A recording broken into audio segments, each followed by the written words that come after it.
So what does it mean to be compatible? What does that word even mean? Yeah, well, compatibility is all about the way that we fit, right? And sometimes we are not compatible at all, and we can recognize that right away. Sometimes one of us is compatible with the other person, and while the other person is not compatible at all. I call that one-way compatibility. Oh, Yeah. wait, hold on a second. One-way compatibility. Yeah. So one-way compatibility, what I show my clients to illustrate this really easily, and I brought a graphic for you to see this today. It's kind of like the circle and the square, right? Okay. Imagine that you're the square and I'm the circle. Okay. I fit into you.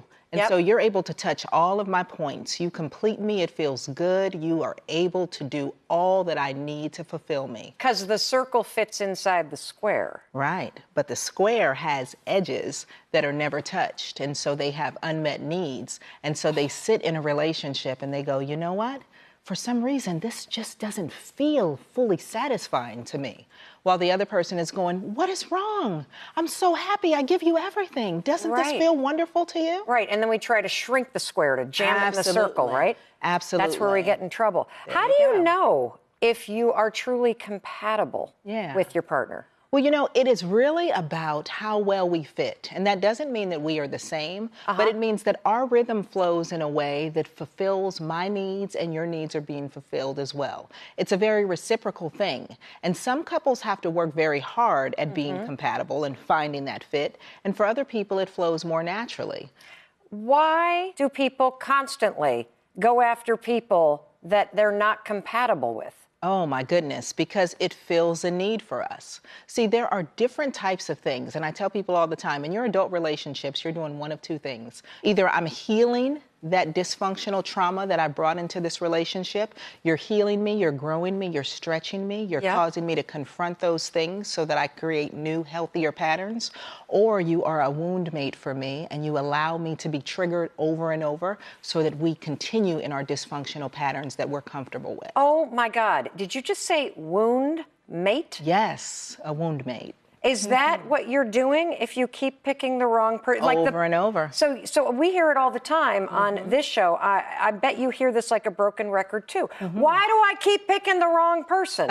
It's because you're a wound mate? That's right. And it's where did you learn that? Who is that person representing for you in your life? It could be a parent. It could be a grandparent. It could be an old flame.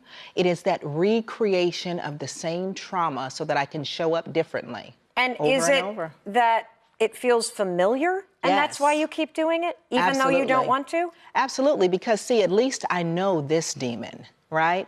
I know how to confront it, I know how to deal with it, but the anxiety of doing something different, the fear of the unknown, even though I may want to get there, the fear of what it's going to take and whether I actually can show up in it in the way I need to, oftentimes we're not willing to break through that cycle.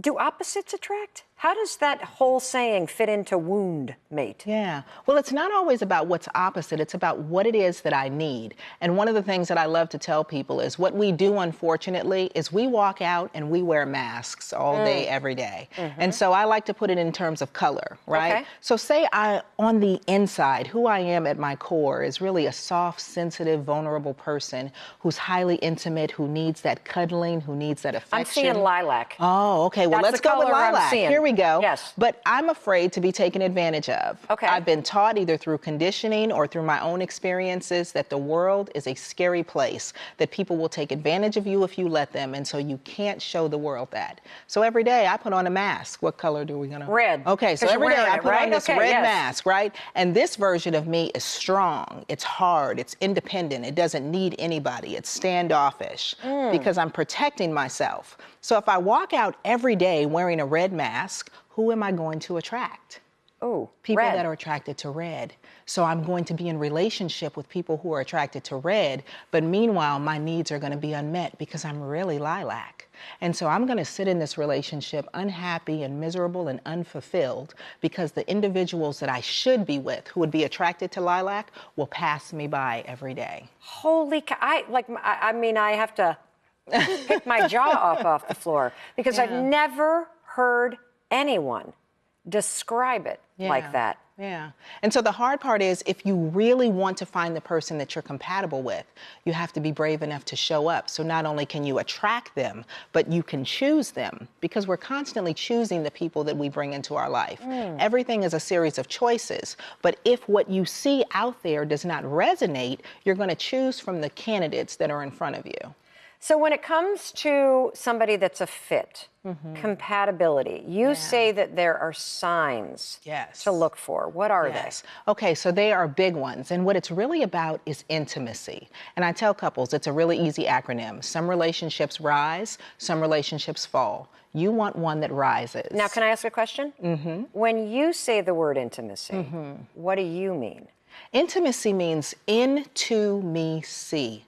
Into my deepest, most vulnerable parts. How well do you know me? How well am I showing up in those spaces? And when I show you who I am at my core, do we really line up? So you said relationships rise or they fall, and there are 5 kinds of intimacy. So what are they? Okay, so this is an acronym. This is how you remember this. So the R stands for recreational intimacy, doing things together. So if I'm a type A person, I love skydiving, I love hiking, I'm kayaking. Do you love those things too? Do we line up? It's important, because if you're a person who says, well, I hate all that, I'd rather spend my nights watching TV cuddled up. Well, then we don't necessarily have a high level of recreational compatibility. So that's important. The I is intellectual intimacy.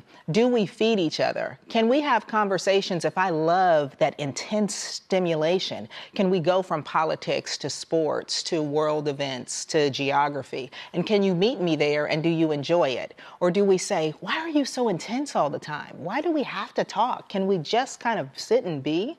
Those things are important. The S is spiritual intimacy. And this is different than religion. We don't have to have the same religion.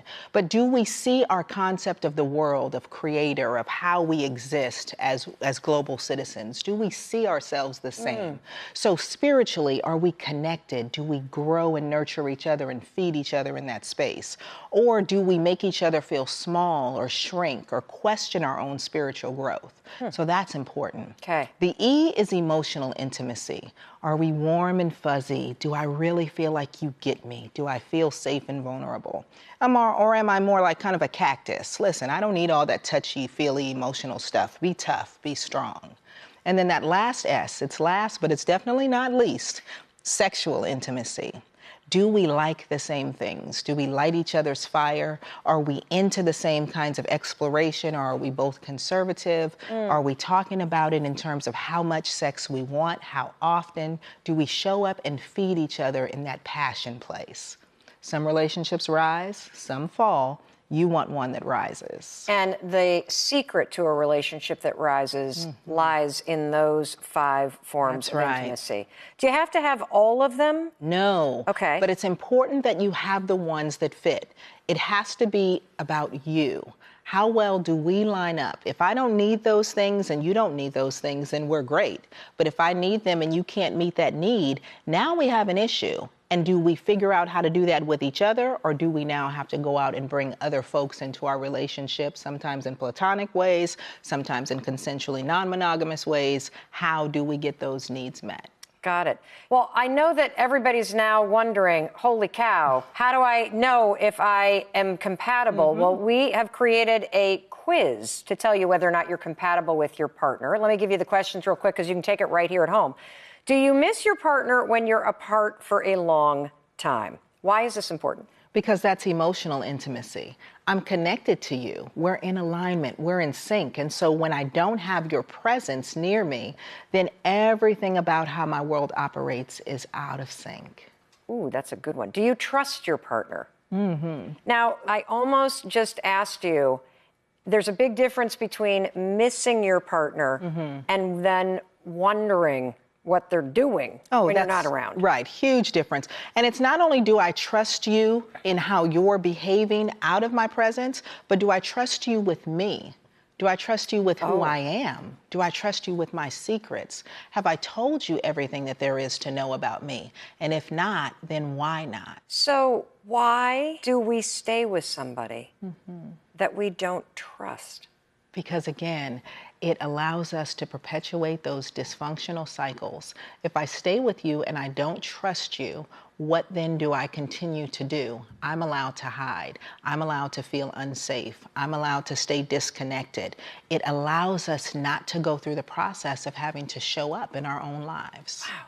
And question number 3, do you have compatible lifestyles? What does that mean? Can you give me an example? Yeah. So if I'm a person who says, I love to get up early in the morning, I like to get my day done, I'm very ambitious, I'm very driven and goal-oriented, you probably don't necessarily want somebody who matches you in that place, because Kill each other. Yes, exactly. But by the same token, you don't want someone who's the complete opposite of that either, because then they'll just simply drag you down, or you'll find yourself disliking them and trying to change who they are.